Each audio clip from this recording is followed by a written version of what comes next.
سلام خوتي، ان شاء الله قاعد تكونوا بخير وعلى خير. اليوم عندنا 3 اطباق: جامبا على خيو، مول ماريني، وسي فود باستا. كاسرونه، زيت الزيتون، توم، بصل، كرافس. نقليوهم مليح، نحطو ليمون تاعنا، عندنا شويه مرق تاع الحوت، نغطيو ليمون. كي يتفتحوا نحطوا الزبده، نزيدوا لهم دابل كريم، ملح، فلفل كحل، ما نكتروش الملح. نطيبوهم 10 دقائق ويكونوا واجدين.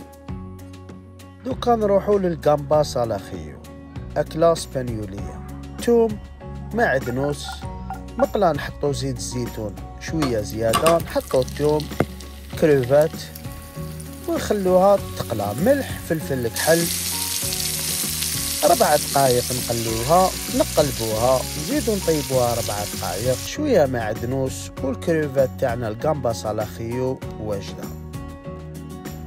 المكونات تاع السي فود باستا: شالوت، توم، حبق، تشيري طوماطو، كالامار، كريفات وليمون. القشور تاع الكروفات في قدرة ما بارد نخليوهم يغليو. مقلة البصل والثوم، ونزيدو شوية تشيلي باودر اللي هو فلفل دريس. نزيدو زعترة ونقليوهم 2 ل 3 دقائق. نحطو الكالامار ونقليوه 2 ل 3 دقائق. نحطو الكروفات نخلوها طيب 4 دقائق، ونحطو تشيري طوماطو. غنشوفو الطوماطيش بدات الطيب شويه، ملح، فلفل كحل، ونخليوها طيب.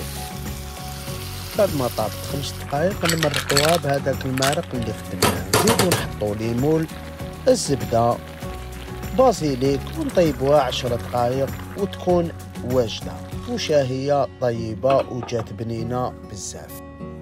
خاوتي هذا هو الفيديو تاع اليوم، وسمحوا لي بزاف اللي طولت عليكم، وربي يحفظكم ويطول في عمركم، ونشوفكم في فيديو واحد اخر ان شاء الله.